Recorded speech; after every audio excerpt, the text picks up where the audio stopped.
Yes, shalom, shalom our viewers.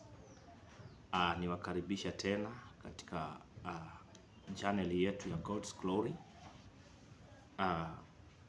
Ni channel ya mafundisho, ni channel ambayo inafunua kweli za Injili, kweli za kiumbe kipya, kweli za neno la Mungu. So ni channel ya utukufu wa Mungu, ni channel ambayo hakika wengi wanabarikiwa kupitia channel hii. So nikukaribishe wewe uliye mahala ulipo ili tujifunze pamoja neno la Mungu. Ninakukaribisha katika hii channel.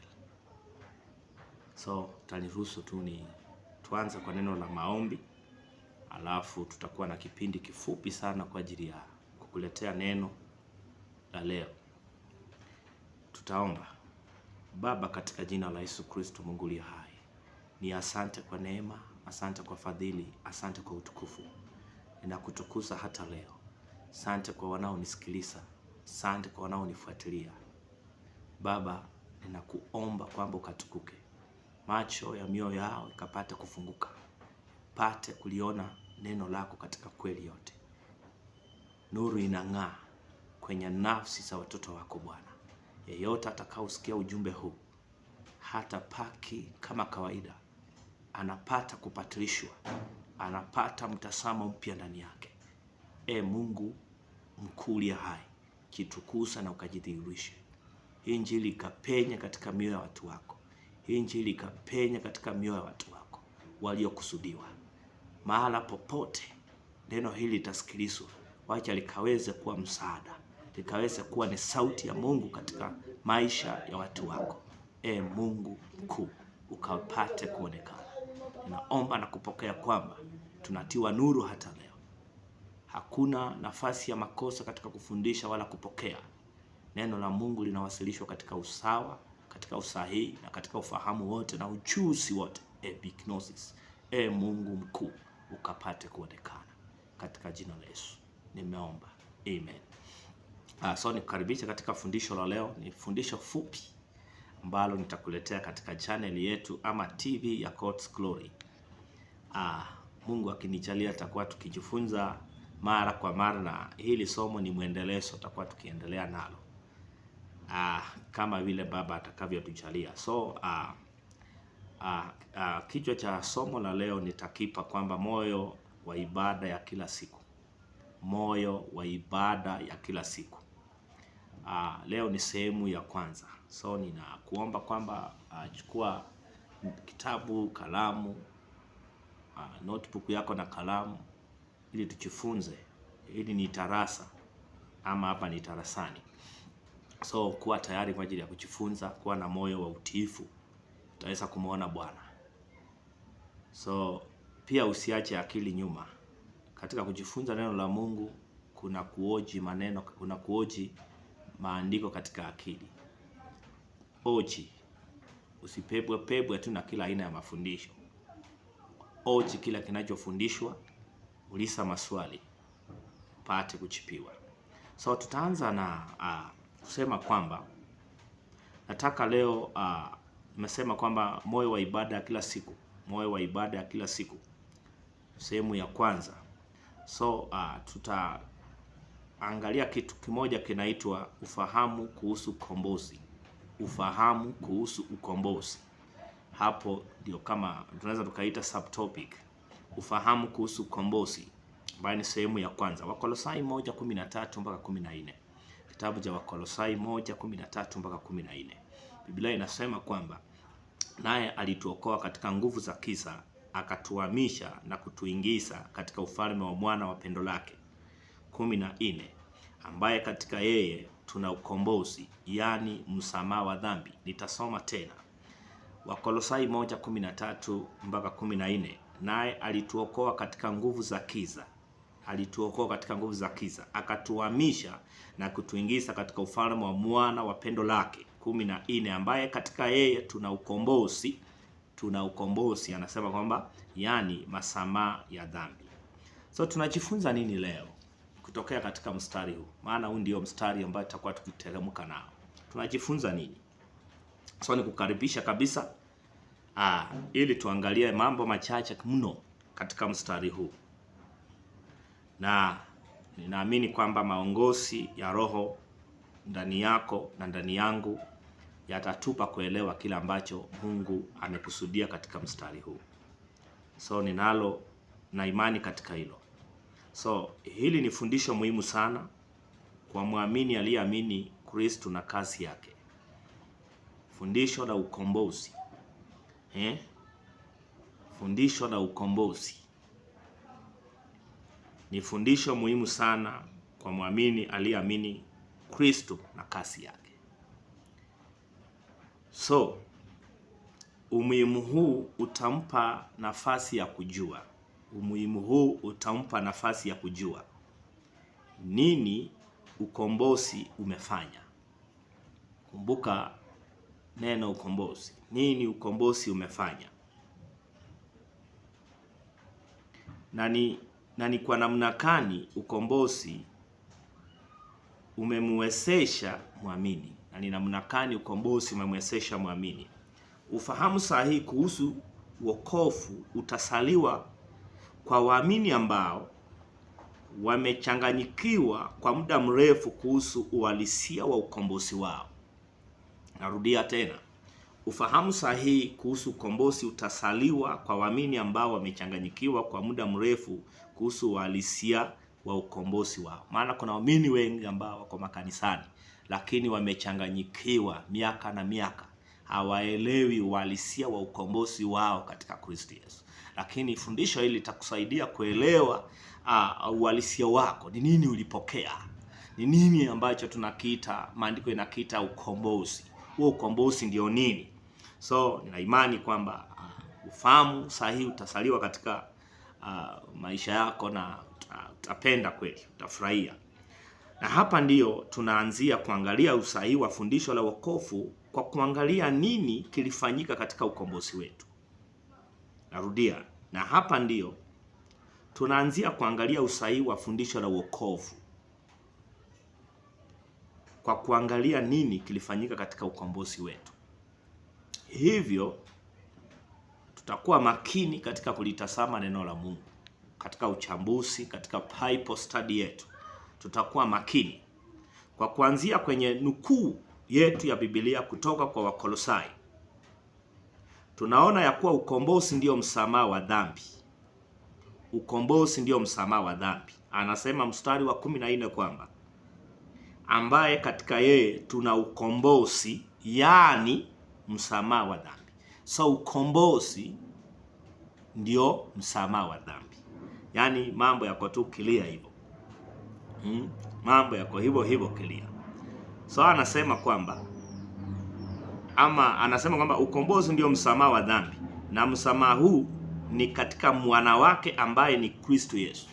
So msamaha ni katika mwana wake ambaye ni Kristo Yesu. Yeye aliyeamini amepokea msamaha wa dhambi zake zote. Mtu yeyote aliyemwamini mwana wa Mungu amepokea msamaha wa dhambi zake zote. Na ndiyo kusema amekombolewa mbali na deni la dhambi lililokuwa linamkabili.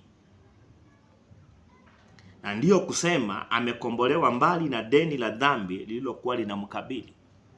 So msamaha wa dhambi ni katika Kristo Yesu, sio nje ya Kristo. Ni katika Kristo Yesu, mwana wa Mungu aliye hai. So wote walioamini katika kazi ya Yesu Kristo, katika kufa, kusikwa na kufuka kwake pamoja na kuketishwa kwake, wamepokea msamaha wa dhambi. Wamepokea ukombozi ambao Biblia inauita huo ukombozi kwamba ni msamaha wa dhambi. So mwamini amelipiwa deni lake la dhambi. So ukombozi ni kazi ya Kristo ambaye kwa mauti yake alilipa deni la dhambi. Narudia, ukombozi ni kazi ya Kristo ambaye kwa mauti yake alilipa deni la dhambi, na hivyo kuleta ukombozi huu kwa wanadamu. Narudia, ukombozi ni kazi ya nani? Ni kazi ya Kristo. Ukombozi si kazi ya mwanadamu. Hakuna mwanadamu anaweza kujiokoa. Kumbuka, hata mtu anapokuwa gerezani, mtu anapokuwa amekosa, kapatikana na makosa, ama mtu amepatikana katika makosa akafungwa gerezani, hata akiwa na pesa zake mwenyewe hawezi akajitoa, hawezi akasema niruhusini nienda kuchukua pesa nikuja kutoa ama kuja kulipa ili nitoke. Anahitaji mtu mwingine ambaye atachukua hizo pesa ili atoe kwa ajili yake. So aliyefungwa anahitaji mtu mwingine aje kumfungua, anahitaji mtu mwingine aje kulipa dhamana ili atolewe, ili awekwe huru. So mwanadamu alikuwa katika kifungo, mwanadamu alikuwa katika kifungo cha mauti, maana dhambi husaa mauti. So kila mwanadamu alikuwa katika kifungo cha mauti, na kwa sababu ya mauti hayo yalihitaji mtu ambaye angeona na kutuhurumia kama wanadamu, ili aje kututoa katika mauti yale, kututoa katika adhabu ya mauti. So ukombozi ni kazi ya Kristo ambaye kwa mauti yake alilipa deni la dhambi na hivyo kuleta ukombozi huu kwa wanadamu. So Yesu kupitia mauti yake amelipa deni la dhambi, na katika ufufuo wake ametuletea ukombozi. Glory to God. Bwana Yesu asifiwe. Haleluya. Haleluya. So na imani kabisa unaelewa mambo haya. So ukombozi umetolewa kwa wote, lakini tunaupokea kwa njia ya imani katika Kristo Yesu. Arudia jambo hili, ukombozi umetolewa kwa wote. Maana Yesu anapokufa msalabani alikufia ulimwengu wote. Kumbuka maneno ya Yohana Mbatizaji, anasema mtazameni mwana kondoo aichukuae dhambi ya ulimwengu. So Yesu alikuja kwa ajili ya ulimwengu wote, si kwa ajili ya mtu mmoja, wala si kwa ajili ya taifa la Israeli peke yake. Yesu hakuja kwa ajili ya Wayahudi peke yake. Yesu alikuja kwa ajili ya ulimwengu wote.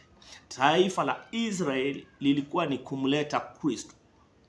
Taifa la Israeli lilikuwa limetengwa, taifa takatifu wakati ule lilikuwa limetengwa kwa ajili ya kumleta Kristo.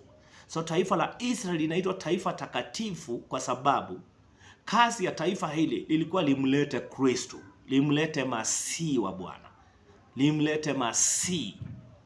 So baada ya Kristo kusaliwa ama kutokea kwenye taifa la Israeli, sasa Israeli si tena taifa lililotengwa. Israeli linakuwa sawa na mataifa mengine, kwamba wote tunamtazama mtu mmoja ambaye ni Kristo. Ndio Biblia inasema kwamba katika Kristo Yesu hakuna Myahudi wala Myunani. So ndani ya Kristo hakuna mtu mume, hakuna mtu mke. Sisi zote ni kiumbe kipya. Sisi zote ni wana wa Mungu. So ndani ya Kristo hamuna ukabila. Ndani ya Kristo hakuna huyu ni mkubwa, huyu ni mdogo. Ndani ya Kristo sisi wote ni watumishi wa Bwana. Maana ametuita katika utumishi. Ametuita ili tupate kumtumikia katika Kristo Yesu. So tuendelea.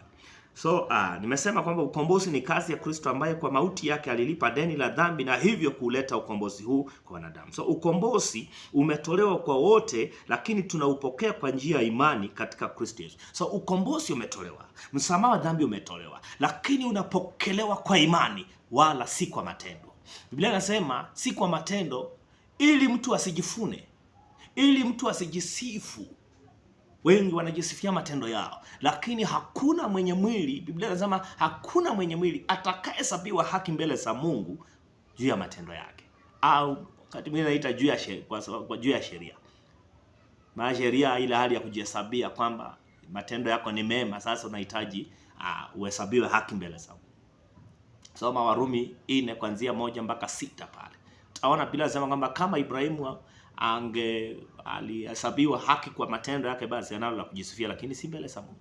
Kwa sababu mbele za Mungu watu wanahesabiwa haki kwa kupitia imani pekee katika Kristo Yesu. Unaamini katika kazi ya Yesu Kristo, unaamini katika mauti yake, unaamini katika kufuka kwake, kwamba alikuwepo, alikufa kwa ajili ya dhambi zangu, akasikwa, akafufuka ili sasa nipate kuhesabiwa haki. So ameketishwa mkono, ama ameketi katika mkono wa kuume wa Mungu Baba. Wapi? Ndani yangu leo. So kwa sababu ya kuketi ndani ya wanadamu walioamini Injili, tunaitwa watakatifu, wasiokuwa na mawaa, wasiokuwa na hila, wasiokuwa na hatia, wasiokuwa na dhambi mbele zake. Glory to God. Hallelujah. Hallelujah. So ukombozi umetolewa kwa wote, lakini tunaupokea kwa njia ya imani katika Kristo. So hakuna namna nyingine mwanadamu anaweza kupokea msamaha wa dhambi zake bali ni kwa kuamini katika Yesu Kristo, ambaye kwa yeye ukombozi umewekwa tayari. Arudia jambo hili, ni nzuri sana. Wow. Hakuna namna nyingine mwanadamu anaweza kupokea msamaha wa dhambi ambazo ni dhambi zake. Hakuna namna nyingine bali ni kwa kuamini katika Yesu Kristo, ambaye kwa yeye ukombozi umewekwa tayari. Hamna njia nyingine mwanadamu anaweza akapokea msamaha wa dhambi zake. Njia ni moja, ni katika Yesu Kristo, kwamba katika Kristo ukombozi umewekwa tayari, ni wote waaminio. Asiamini basi angali katika dhambi zake. So ukombozi ni kwa mmoja tu. Ukombozi ni kwa mmoja tu, ambaye ni Yesu Kristo mwana wa Mungu. Ni Yesu Kristo mwana wa pendo lake. Hallelujah. Glory to God. Naamini unapokea kitu. Unachaa maarifa. Naona utukufu wa Mungu ukijaa duniani. Ufahamu wa neno la kweli, maarifa ya neno la kweli. So ukombozi ni kwa moja tu, ambaye ni Yesu Kristo mwana wa pendo lake. So dhambi za muamini na hukumu yake zimeondolewa kwa imani katika Kristo Yesu. So aliyeamini katika Kristo Yesu, dhambi zake zimeondolewa, hukumu imeondolewa, hahukumiwi tena. Yeye amehesabiwa haki, si kwa sababu ya mwenendo wake, ni kwa sababu ya imani katika kazi ya ukombozi, kazi ya Yesu Kristo aliye hai. So dhambi za muamini na hukumu yake zimeondolewa kwa imani katika Kristo Yesu. So muamini amepokea msamaha wa milele. Kwa nini umepokea msamaha wa milele? Kwa sababu aliyekukomboa ameketi milele, anaishi milele, hafi tena. Ameketi wapi? Ndani yako. Biblia inasema kwamba hamjui kuwa Kristo yu ndani yenu? Hamjui kuwa miili yenu ni hekalu la Roho Mtakatifu? Kristo akai mawinguni. Kristo anakaa ndani ya muamini. Yule ama yote aliyeamini katika kazi yake, Kristo amefanya makao, na makao haya ni ya milele. Wokovu hatulindi, bali wokovu unalindwa na yeye aliyetuokoa. Yesu hakutuokoa halafu sasa nimeokoa, sasa kazi iliyopaki ni yenu, jitahidini kwenda mbinguni. No, Biblia inasema katika Waefeso 1:6 inazungumzia kwamba tulifufuliwa pamoja naye, tukaketishwa pamoja naye katika ulimwengu wa roho katika Kristo. So tulikufa, alipokuwa nakufa msalabani tulikufa pamoja naye, aliposikwa tukasikwa pamoja naye, alipofufuka tulifufuka pamoja naye. So tumeketishwa naye mahali alipo. Ameketi wapi? Mkono wa kuume wa Mungu Baba. Mkono wa kuume wa Mungu Baba inazungumzia mamlaka yake, uweza wake. So alipo Kristo hapo ndipo na sisi tumeketi. Ametuchukua kutoka katika hukumu, ametutoa hukumuni, ametutoa katika dhambi, ametuketisha pamoja naye katika ulimwengu wa roho, ndani yake yeye. Ndani yake yeye. So muamini amesamehewa dhambi zake milele. Kwa nini? Aliyemtakasa anakaa ndani yake milele. Yesu hatoki tena. Dhambi haina uwezo wa kukutoa ndani ya Kristo. Kristo ndiye aliye na uwezo wa kututoa katika dhambi. Kumbuka Biblia inasema kwamba alikufa msalabani tungalipo katika dhambi zetu. So dhambi asikuwa na uwezo wa kumtenga. Dhambi asikuwa na uwezo wa kumweka mbali, bali dhambi sinamweka mwanadamu mbali na Mungu. Ni mwanadamu anayemtoroka, ni mwanadamu anayejificha kwa sababu ya dhambi zake. Lakini Mungu anakaribia, Mungu anamfuata, Mungu anamtafuta.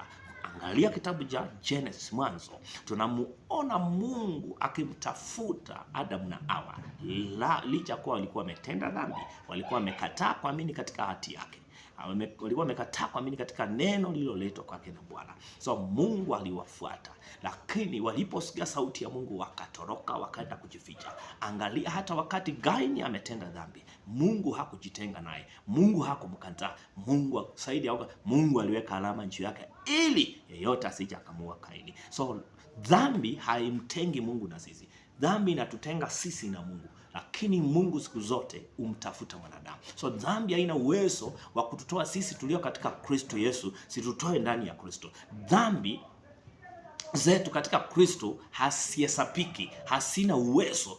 Dhambi kwa mtu aliyekufa, dhambi haina nguvu. Dhambi haina nguvu. Biblia inasema tumeifia dhambi.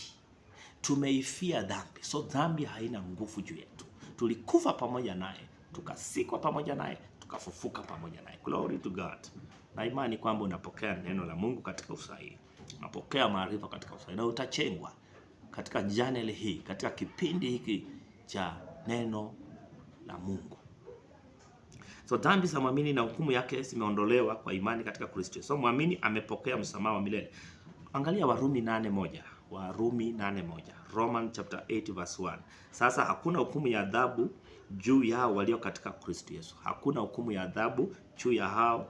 Inasema kwamba Warumi 8:1. Sasa hakuna hukumu ya adhabu juu yao walio katika Kristo Yesu. Dhambi ina adhabu, lakini kwa damu yake Kristo, yeye aliyeamini anakuwa amekombolewa mbali na adhabu ya dhambi, kwa kuwa amepokea msamaha. Narudia. Dhambi ina adhabu. Maana adhabu ya dhambi ni mauti. Dhambi ina adhabu. Lakini kwa damu yake Yesu Kristo, yeye aliyeamini anakuwa amekombolewa mbali na adhabu ya dhambi, kwa kuwa amepokea msamaha wa dhambi zake. So muamini amesamehewa dhambi zake milele, wala haendi tena hukumuni. Muamini amesamehewa dhambi zake milele, wala haendi tena hukumuni. Nasema umesamehewa milele kwa nini? Aliyekusamehe anaishi, anaketi. Si kwamba ukitenda dhambi atarudi akufe msalabani tena. Inaonyesha kwamba alipokufa is once and for all. Alipofufuka once and for all. So inamaanisha aliketi ndani yako ili ashughulikie madhaifu yako. Ndio sababu siku zote Mungu anakuelekeza katika mahala panafundishwa neno la Mungu katika usahihi, ili ujitambue, ujue una nini katika yeye. Glory to God. Taka urudie nyuma yangu. Sema kwamba Baba, asante kwa ajili ya Yesu ambaye alitolewa kuwa kafara kwa ajili ya dhambi zangu. Sema Baba, asante. Rudia nyuma yangu. Sema Baba, asante kwa ajili ya Yesu ambaye alitolewa kuwa kafara kwa ajili ya dhambi zangu, na kwamba katika yeye nimekombolewa mbali na dhambi na adhabu yake. Asante kwa mauti na ufufuo wake, nimeingizwa katika ufalme wa pendo lake. Ufalme wa pendo lako, napokea ufahamu huu katika nia yangu kuwa nimesamehewa milele katika Kristo Yesu. Amen. Hayakiri nyuma yangu maneno haya. Sema nimekombolewa milele. Sema tena nimesamehewa kwa toleo moja la Kristo. Ninao ukombozi wa milele. Sio kwamba nitasamehewa au niombe kusamehewa, bali nimesamehewa milele. Rudia kwa imani. Sema nimekombolewa kwa damu ya dhamani ya mwana kondoo Kristo Yesu. Msamaha wa dhambi zangu hauna kikomo. Dhamani yangu ni katika Kristo. Thamani yangu ni katika Kristo Yesu. Ninaamini katika ukweli huu. Sema amen. Niseme kwamba Baba amekubariki. Tafakari maneno haya, fuatilia neno hili kabisa. Fuatilie, rudia na kurudia na kurudia. Download katika simu yako ili upate kulirudia na kulirudia. Na nikuombe kabisa ushare na watu wengine channel hii. Katika kushare channel hii kwa watu wengi ni sawa na kuwa unafanya kazi ya Bwana. Unafanya kazi ya Injili. Mungu atakubariki na utaona mkono wa Mungu katika maisha yako. So subscribe kama hujasubscribe, subscribe katika channel hii. Usisahau hilo. Pia like katika channel hii. Na pia alika wengi katika hii channel, washirikishe neno la Mungu, washirikisha haya mafundisho. Fundisha watu wengine, share nao channel hii, waambie kuna channel mahali, channel mzuri ambayo inafunua kweli za neno la Bwana. Channel hii ambayo inaitwa God's Glory. Channel ambayo inaitwa God's Glory. Share na watu wengi. Katika kushare na watu wengi ni baraka. Ni baraka. So usisahau kusubscribe. Usisahau kucomment. Usisahau kulike. Usisahau hilo. Na usisahau kuwashirikisha wengi. Maana katika kufanya hivyo unahudumu kazi ya Bwana. Unafanya kazi ya Bwana. Si bure. Mungu atakulipa. So nakushukuru katika nafasi yako na ambao umetoa kwa ajili ya kusikiliza neno la Mungu. Nakushukuru kabisa. Niseme kwamba wewe Baba amekubariki. Asante kwa msaada wa wewe kunisikiliza. Wote wanaotufuatilia hakika ninawapenda. Wote wanaotufuatilia hakika nawapenda. Umekuwa msaada. Mnaotengeneza notes katika kutoka kwenye channel hii ya mafundisho ya Bwana, ya neno la Mungu la kweli. Hakika nakupenda na upendo wa Bwana. Nakusalamia katika jina la Yesu. Popote ulipo, hakika nakuombea. Nakuombea. Nakuombea. Nakuombea. Chukua hii namba. Naweza nipigia kwa ajili ya maswali zaidi. Kanisa liko hapa Kavangware. Mati hapa kwa mti kubwa, teremka na hiyo njia. Utakutana na kanisa. Teremka mbele ya mti kubwa, teremka mpaka penye utakuta kiwanja. Utaona pale kuna kanisa limeandikwa God's Glory Believers Community Church. Kuja tuabudu pamoja. Kuja utajifunza zaidi. Tuna mafundisho mengi. Mungu ametuwezesha. So usisahau kutushirikisha kila ambacho unapokea katika channel hii. Nataka nikuombee. Baba, katika jina la Yesu, ninambariki msikilizaji wangu. Ninabariki wanafunzi wako Bwana. Wote ambao wananifuatilia ama wote wanaofuatilia channel hii. Mungu wangu kapate kuwabariki, Mungu wangu kapate kuwainua. Naomba na kupokea kwamba maarifa haya inaleta mwanga katika fahamu zao. Wanasimama katika udhabiti, wanasimama katika kudefend imani yao. Mungu mkuu, Baba wa utukufu, Mungu wetu aliye hai. Ninaomba na kupokea kwamba macho yao inaangaziwa. Wanapokea ukweli za neno la Bwana. Ninaomba na kupokea kwamba huyo aliye mgonjwa apokee uponyaji, apokee afya. I speak light, I speak life in the name of Jesus. Wewe ambaye kichwa kinakuuma, kimekuwa katika hali ya mazoea, ninaamuru hicho kichwa katika jina la Yesu. Maumivu ikuachilie katika jina la Yesu. Pokea uponyaji, pokea afya. Wewe ambaye tumbo limekuwa likikuletea shida mara kwa mara, I speak light and life in the name of Jesus.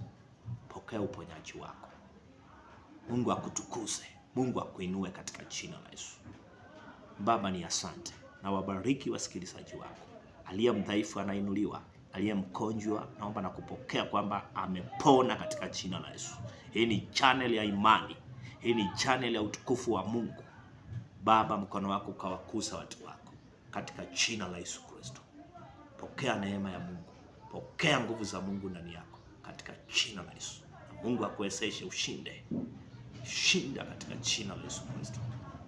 Baba ni asante, maana wewe ni Mungu. Pokea sifa milele. Katika jina la Yesu tumeomba na kupokea. Amen. Shalom. Shalom. Uwe na wakati mwema. Kesho ni siku ya Jumapili, maana leo ni Jumamosi. Usikose kwenda ibadani. Enda uabudu. Yule ambaye atatufikia abudu pamoja nasi. Namba ni 0726 96 71 74. 0726 96 71 74. Amen. Karibu sana. Amen.